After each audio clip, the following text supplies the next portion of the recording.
What up, world? What up, world? What up, world? What up, world? What up, world? It's your main man. I am DJ Double Dose, man. We are back. We are back up in the building, man. I am DJ Double Dose, man. Double Dose of reality sports, man. And listen, man, listen. We told y'all the last time we recorded, we had an announcement. We had a special announcement that we had to make. So in order for us to make this announcement, as you see it scrolling across the bottom of the live, the screen, you see it right there, man. We are now a part of the Post Network powered by Roku, man. Shout out to everybody over at Post, man. I am glad to be in the building. I'm excited, and we just kind of get to work, man. Also, before we continue with this show, man, whenever we have anything new and anything great that we're going to celebrate, man, we always going to take a shot, salute, and we're going to celebrate. That is what's up, man. We had an awesome event this past Saturday, man. As we launched the network, man, we had an awesome event this past Saturday, man. So it's time for us to get to work. Time for me to do what I got, what I got brought on to do, man. Also, if you're looking at the merch right now, you see the shirt, you see it, man. Make moves, man. Make moves, man. It's brought to you by the homie, man, Gerald Fincher, man. You know what I'm saying? You can reach him at MakeMovesBigBagShop.com, man. That's where you can get all of your merch. You can also find him on Facebook, on Twitter. He's all over the place, man. I'll make sure to link his information when I post the video. Also, what does it mean that we on Post Network? Just talk on that for 2 seconds. What does that mean? The show will still be on YouTube, but it's also going to be on the Post Network. And the Post Network is powered by Roku. So if you have a Roku TV, or you can just get the Roku app, you can download the Post Network on the Roku app. You download the Post Network, or like you said, you can watch it straight from if you got a Roku TV or device, you can watch it straight on there, the Post Network. So, man, that's where you can find me. Along with, you'll also be able to find me all on YouTube the same way I've always been. And I just want to say thank you to the Post Network, and thank you each and every one of you for watching the show. And without further ado, man, let's get into it, man. You ready to capture, man? The Final Four is set, baby. Listen, man, before I get into that, man, my bracket is shot all the way to hell right now. You know what I'm saying? I literally only have one team in the damn Final Four that I picked to make it. That's it. That is it. Obviously, my champion is out, because that was going to be North Carolina. We saw what happened. Alabama. Tide. So for all my Alabama fans watching, there you go. I gave you a roll tide. Because my homie, listen, I got a partner who always say I hate on Alabama. He said, man, you hate on Alabama football, man. How in the hell does that carry over to Alabama basketball? I said, man, listen, the same premise applies. You know what I'm talking about? It ain't Alabama, it's y'all. I said, y'all make us hate y'all, man. But it's cool. But I will, as a member of, or a resident, you don't want to call it a member, as a resident of the state of Alabama, hats off and salute to the Crimson Tide for making their first ever Final Four appearance. Clap, clap, clap. Whatever. All right, man. So you already know we got Alabama, we got UConn, who is looking like a straight. Hey, UConn, I'm sorry. My bad for picking Iowa State to upset y'all and make it to the Final Four instead of y'all. My bad. You didn't have to do Illinois like that, man. Y'all gave them false hope. I mean, when you think back to that game, listen, we all was sitting back like, hey, man, Illinois came with it.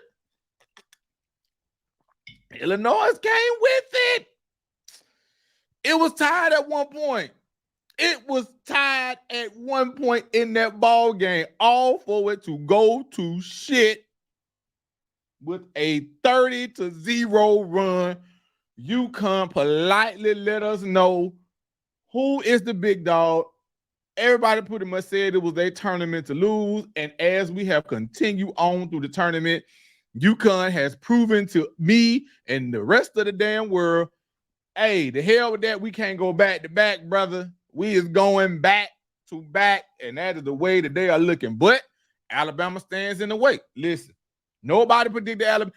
I had diehard Alabama fan because I'm in a couple of pools. I'm in a couple of tournament pools. And let me tell you something. And this is why I got to give my homie shout out to my homie Cheeks, because he was on it from the jump, him and a couple of others. But the most of y'all, let's be real. Let's keep it a buck. You might have had Bama getting to the Sweet 16, but that was about as far as you had them. Don't make me pull y'all brackets.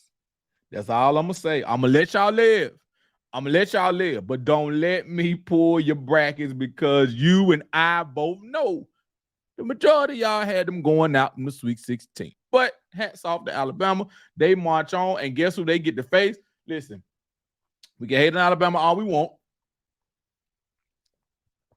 We can have our thoughts and opinions about the SEC all we want. Well, guess what? They get UConn. They get the Bear.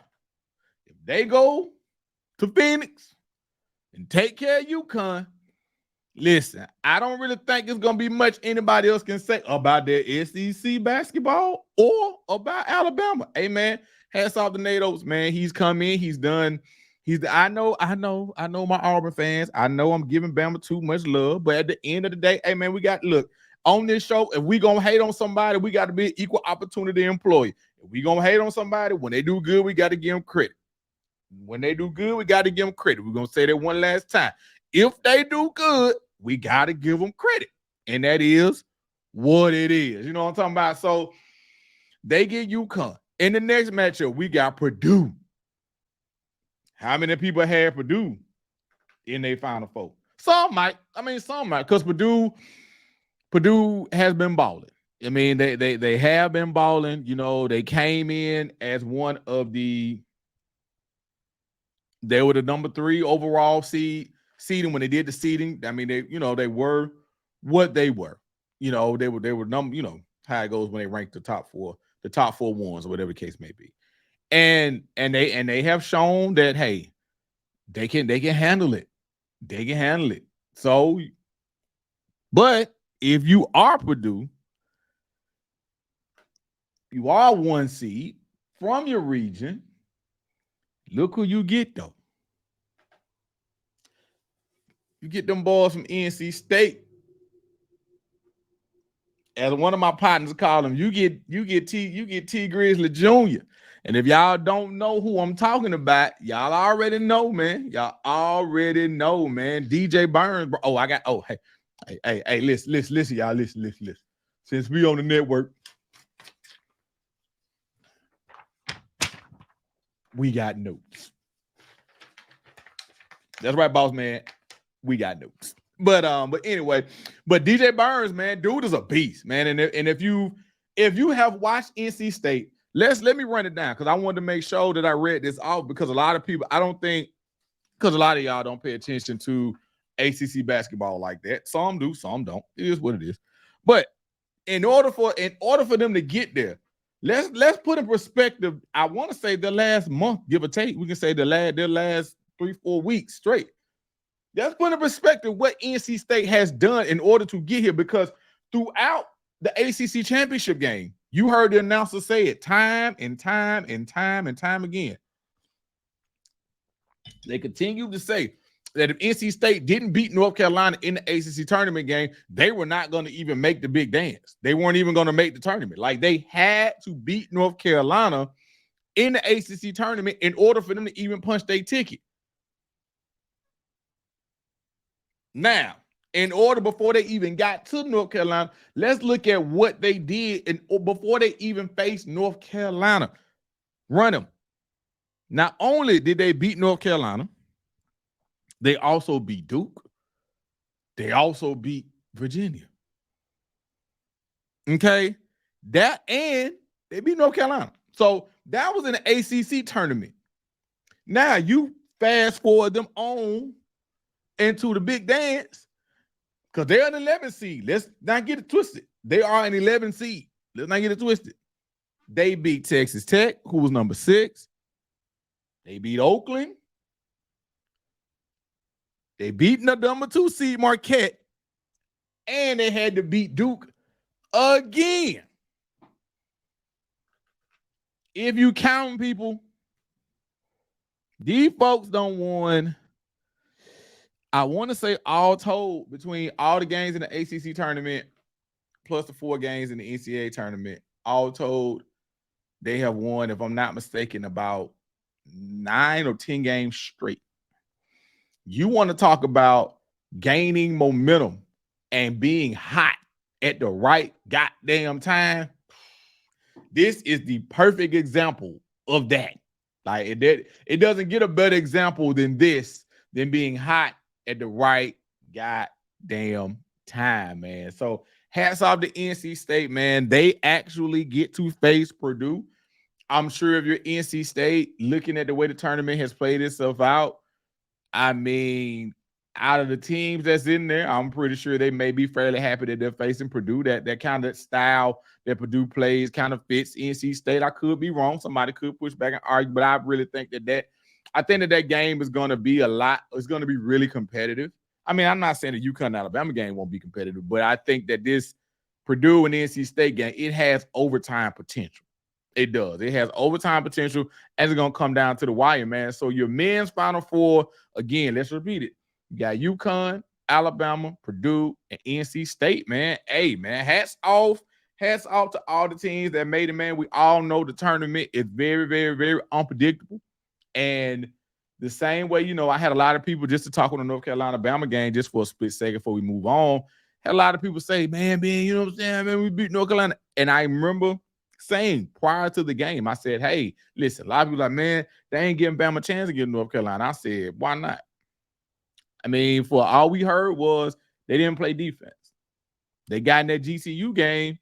They played some defense in that game. And I told them, I said, hey, man, if they can carry over that defense from the GCU game, there's a possibility. And I said, if North Carolina comes in there, if Ingram or RJ is not high, I said, because Baycock is going to get his. You can't stop. Baycock is going to do what he does. But if Ingram or RJ is not on point like they need to be, Bama could win that game. Needless to say, RJ was 4 for 20 and 0 for 9 from 3. Ladies and gentlemen, for those of you that don't know, RJ Davis was the ACC Player of the Year. When arguably your best player is 4 for 20 and 0 for 9 from 3, you're going home. And that is exactly what happened. So, as we move forward, I know y'all want to pick. I know y'all want a prediction. If I had to say none hate, because I doubted them. Look, I can show you. I can pull up my bracket. I can show you. I don't have UConn in my Final Four. I didn't have them. I had them losing to Iowa State. Shame on me. But I did have them losing to Iowa State. However, after watching the way that they have dominated the first 4 games of this tournament, it is hard for me to think that even Alabama's A game, and that is consistent of them making their threes, I just think that UConn is going to be too much. So I got UConn beating Alabama. And why not? Why not? I'm not going to go chalk. Why not? Give me NC State over Purdue. NC State is hot. Give me NC State over Purdue. So I'm going to take UConn and NC State in the championship game. UConn cuts down the Nets, back-to-back champions, man. So hats off to all the guys, everybody that's participating in it, man. Remember this, cherish this moment, because as you know, it is not given. That NCAA tournament is rigorous, and it is not anybody's guarantee that you will make it back to the Final Four, let alone make it back all the way to the title game. So your hat's off. You must take your hat off and give it to UConn for getting to this point. And hey, man, let's just see how it play out, man. We got a good weekend of basketball coming up, man. So let's transition. Let's transition real quick. Something that we don't do much on this show. We don't do much on this show. Maybe we need to start. Maybe we do need to start. However, we got to go ahead and give it to you, because it has been exciting throughout. It's been exciting throughout the whole entire tournament, man. The women's Final Four. The women's Final Four. We watched a battle a battle last night. Caitlin Clark, listen. I don't want to go and go with everybody else and say, "Oh man, she's amazing. Oh man, she's the GOAT." I'm not gonna do all that. But the girl played her ass off last night. She did the other night. She did, man. She did. And there's really nothing you can say about it. In the biggest moment, she stepped up. Hey, and before y'all say this, man, Angel Reese stepped up too, man. She played her game. She got a little nicked in that game, but she still balled hard throughout, man. And Iowa was able to go ahead and defeat LSU. I wanted to see LSU pull it off, man. I did, but man, Caitlin was on fire, man. She did the opposite of RJ Davis. She was on fire. She was on fire.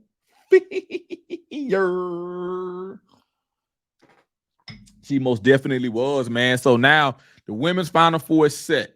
You already know. You got. It's funny how we got multiple teams. They win and women out there. You got UConn. You got South Carolina. You got UConn. You got South Carolina. You got Iowa. And you got NC State. Caitlin, I know everybody in the world wants you to pull off this title. But I got news for you. There's a reason why South Carolina is undefeated. Yeah. And guess what? If you make it to them, it stops.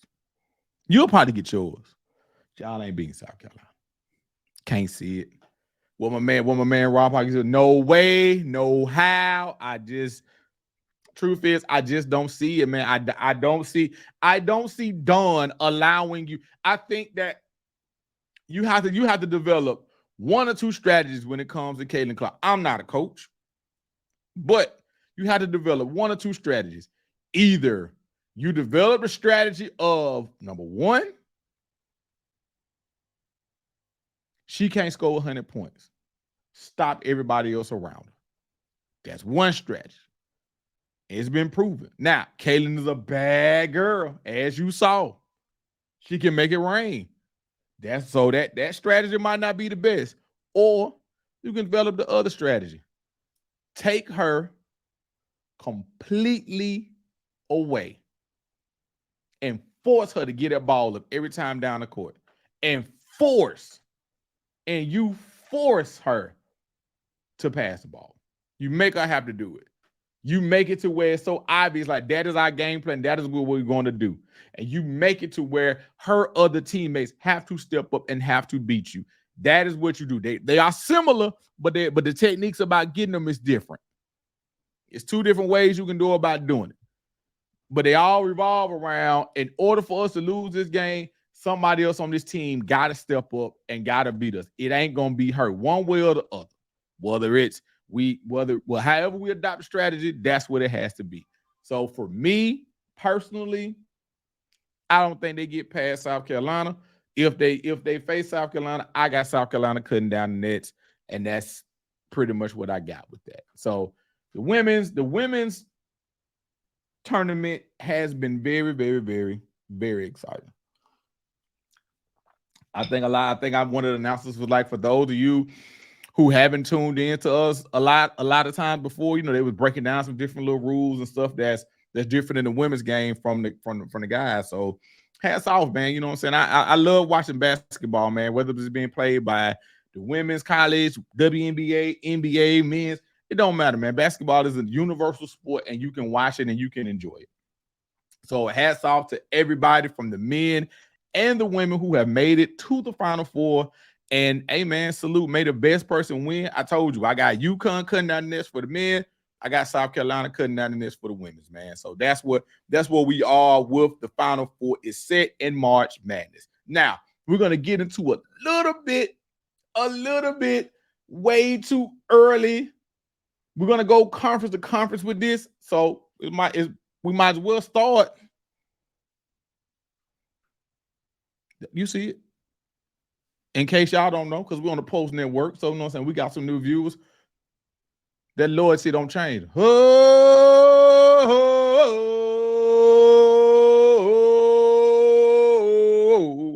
in case you didn't know, in case you didn't understand what was behind us, man, it's Seminoles all day over here, man. You know what I'm saying? However, we're going to start this series that we're going to do. We're going to preview summer. I'm not going to really go position by position, but we're going to go offensive groups as we break it down more. But initially, we're going to start out with quarterback. So let's start in the ACC with some of the newcomers and some of the top three or four quarterbacks going into the new season, man. We're going into spring and going into the season.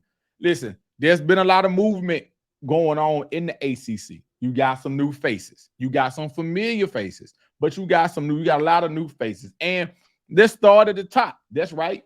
We starting at the top. We starting with the ACC champs, my squad. You know what I'm saying? FSU picked up DJ. We're going to say DJU, okay? I have had my thoughts and opinions about DJU over the years. I have. Now, not gonna sugarcoat it. I have. However, you know, when you look at the thing, you look at what Florida State, and we'll break that down at another date, but you look at what Florida State has added from the transfer portal in this offseason. You bring in somebody like DJU. Florida State has added a lot of speed. They've added a lot of speed to their wide receiver room. They added some presence at running back and so forth. So you bring in a big arm guy like DJU, and he is a different quarterback from Jordan Travis from the aspect of he wants to push the ball downfield. And there's going to be different things that Mike Norvell can call for him because of his body size, because of the way that he is. We all know we were kind of worried last year about running Jordan Travis in certain situations because of his injury history. So with DJU, it's a different situation. Not to mention, DJU is, I don't want to say he's on a revenge tour, but I will say that he has things that boxes that he wants to check off from the people that dogged him in the ACC as he exited. And as he's pointed out and said, hey, it ain't been me. Look at Clemson's production from last year. He might be right. They brought in a whole new offensive coordinator, and as you see, was Cade. I can bring up the list right now. Cade Cleveland is not even in the top 5 returning quarter. He's not even in the top 5. Early on, picks of quarterbacks in the ACC. So let that sink in. So everybody that want to blame DJU, it wasn't all his fault. Moving on down to them boys down there in Dade County. Miami. Man, let me tell y'all, man, listen. Every damn year it's the same as Digital Underground once said, all around the world the same song. All around the world the same song. You know what I'm saying? Because, man, we hear this every single freaking year, man. They're back. Now, you end up with Cam Ward by default. I know y'all can push back, y'all can argue. I don't care. It's the truth. The boy really didn't want to come to y'all. He really wanted to go pro. Got his grade. I think he saw his grade. I think he said, hey, you know what? Now at this point, Florida State is a lot of programs that was interested in Cam Ward because they wasn't going to continue to wait on him. They moved on. And guess what, Miami? Y'all was there, highest bidder with the bag. Now, you look at what they bring back. Especially at receiver. It is going to be interesting to see what Miami does with him at quarterback, because when things break down, Cam Ward will be able to escape the pocket. He will be able to make plays. The one thing that we can never say about Miami is that they lack talent. The number one thing that everybody pushes back on with Miami, and we will continue to push back on it, and we will continue to do it because he's continually done it, is do you believe in Mario Cristobal and his play and I won't even say play calling because you don't call plays, but his game decisions. We'll just say that. That's a nice way to put it. His game decisions. Will he have them in game decisions where he is able to make dumbass calls, i.e. what happened last year? Yet to be seen. So we'll see. Also, you look at it. I think a lot of people really didn't pay a lot of attention to these guys because they kind of, everybody kind of looks at them as like a doormat, whatever the case you want to call it, but Georgia Tech returns Haynes King. And Haynes King actually had a good season last year. Like he did. I mean, Haynes King had a good season at Georgia Tech. You look at, so you got Haynes King sitting there. Guess who? We faced them in the first game of the season over in Ireland. That's going to be an interesting game. You also look at NC State. They picked up Grayson McCall. So we'll see, we'll see what happens with Grayson McCall. A lot of people wanted him a couple of years ago when they thought he was going to jump in the portal. Syracuse, they picked up the kid from Ohio State, Kyle McCord. So you look at the ACC. I don't want to say this is going to be the last year of the conference. This is probably, this is going to be the last year of Florida State and Clemson and a couple other people probably going to be in there. So I don't want to say it's going to be the last year of the conference. But there's a lot of teams with a lot of capable quarterbacks. And it's going to be a very interesting year to see. I mean, because let's be honest, now Florida State did lose a lot of people. Now, I like to keep it real. I don't like to fake the funk. Florida State lost a lot of people on both sides of the ball. So there's not a guarantee that, a lot of my Florida State fans, I got to tell you, we got to pump our brakes. We got to see how this thing look now. Now, compared to the last couple of years, hey, our opening game is a breeze. We ain't got LSU. We had LSU back-to-back years within the first 2 weeks of the season. That ain't the case this year.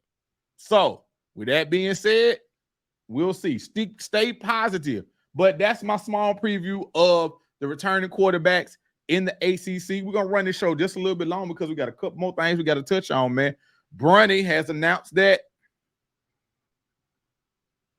he's into the transfer portal. See what y'all did? See what y'all did? I know you like, Ben, what you mean see what y'all did? Yeah, I know what y'all did. That boy was mining his college basketball experience. He was mining his freshman year experience. Then his daddy want to come out. Y'all king, not mine. He ain't my GOAT, whatever.